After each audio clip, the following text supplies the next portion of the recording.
কাঁচরাপাড়ার workshop স্টেডিয়ামে Narendra cup 2025-এর শুভ উদ্বোধন।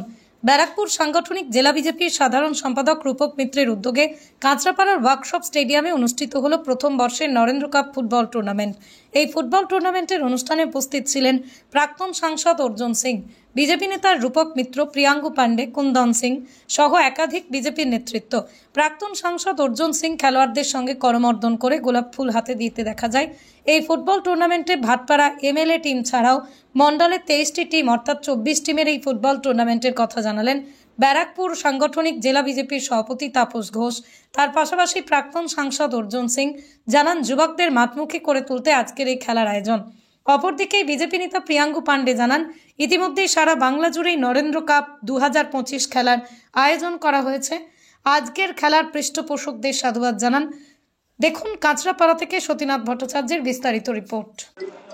দেখুন, আজকে 100 বছর আগে স্বামী বিবেকানন্দ শিকাগোতে যখন বক্তব্য রেখেছিলেন তখন একটা কথা বলেছিলেন কি, যারা ইয়াং জেনারেশন আছে তাদেরকে মাঠে থাকতে হবে, খেলাধুলার সঙ্গেই থাকতে হবে। সেই সময় থেকে একটা খেলা দিবস হিসাবে আমরা যখন আমাদের দেশ স্বাধীন হয় তখন থেকে এটা চলছে। আমরা আমাদের সাংগঠনিক জেলার পক্ষ থেকে ওই খেলা দিবস 7 দিন ধরে চলবে। 17 তারিখে শেষ হবে, 17 তারিখে ফাইনাল হবে। যেদিন আমাদের সেবা সপ্তাহ শুরু হবে, যেদিন থেকে সেদিন অব্দি খেলা চলবে।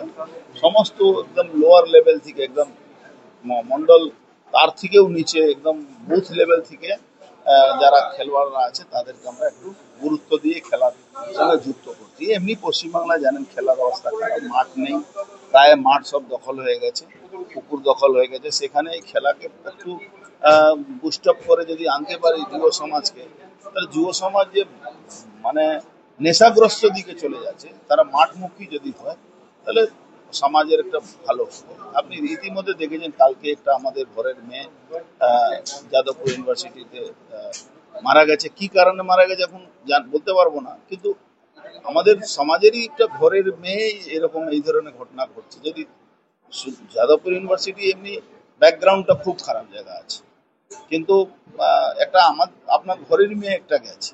সেই জন্য আমরা চাইছি যুব সমাজ একটু খেলামুখী হলে, মাঠমুখী হলে অনেকটা সমাজের একটা বড় পরিবেশটা ভালো হবে।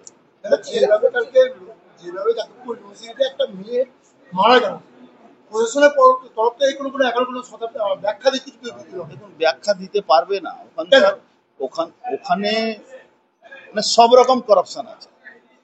ওখানে অতি বামপন্থীরা যেভাবে নেক্সেস করে বসে গেছে, এটা জেএনইউতেও ছিল, জেএনইউ আস্তে আস্তে ওই অতি বামপন্থীদের হাত থেকে সরে গেলে রাষ্ট্রবাদী শক্তির হাতে চলে যাচ্ছে। এই যতদিন এই যে আমাদের যাদবপুর ইউনিভার্সিটি, এই অতি বামপন্থী যারা সমাজকে দূষিত করে, ততক্ষণ এই ধরনের ঘটনা ঘটবে, র্যাগিং হবে। আপনার ঘরের মেয়ে যদি ওখানে পড়তে যাচ্ছে, তাদের সঙ্গে অসুবিধা হবে। কি হয়েছে আমি এখন পর্যন্ত বলতে পারবো না, বাট একটা মৃত্যু হয়েছে। এই মৃত্যুটা খুব প্যাথেটিক। শেষ আছে পরিবর্তন ছাড়া হবে না। এই সরকার সরাসরি এই অতি বামপন্থীদেরকে মদত করছে। তারা ভোটের সময় নো ভোট টু বিজেপি করে, আর পুরোপুরি সিস্টেমটাকে কলাপস করে দিচ্ছে। যুব সমাজ লেখাপড়া না করে তোলাবাজি করো, গুন্ডামি করো, লুট করো, বম চালাও, গুলি চালাও। দেখেছেন তো গুলশান কলোনিতে কালকে কি হয়েছে, সারা রাত বম চলে। কালকেটা মধ্যে গুলশান কলোনি, আমরা যে গুলশান কলোনি নিয়ে বারবার বলছি, গুলশান কলোনি মানে পাকিস্তানি, রোহিঙ্গা, বাংলাদেশি অনুপ্রবেশকারী মুসলমানদের একটা গড় বানিয়ে দিয়েছে। সেখানে শহরের মধ্যে আছে কোটি টাকা, ওখানে ইলিগাল কনস্ট্রাকশন হচ্ছে, গুন্ডারা ওখানে রাজ করছে পুলিশের সঙ্গে হাত মিলিয়ে।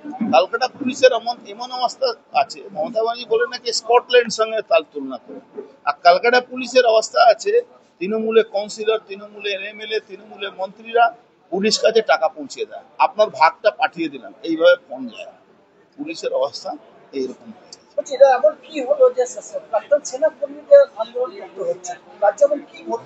মমতা ব্যানার্জি মানে বলতে গেলে মমতা ব্যানার্জি নিজেকে ভারতবর্ষবাসী হিসাবে মনে করছেন না। উনি মনেই করে নিয়েছেন কি উনি এক্সটেন্ডেড বাংলাদেশের একটা পার্ট আছে।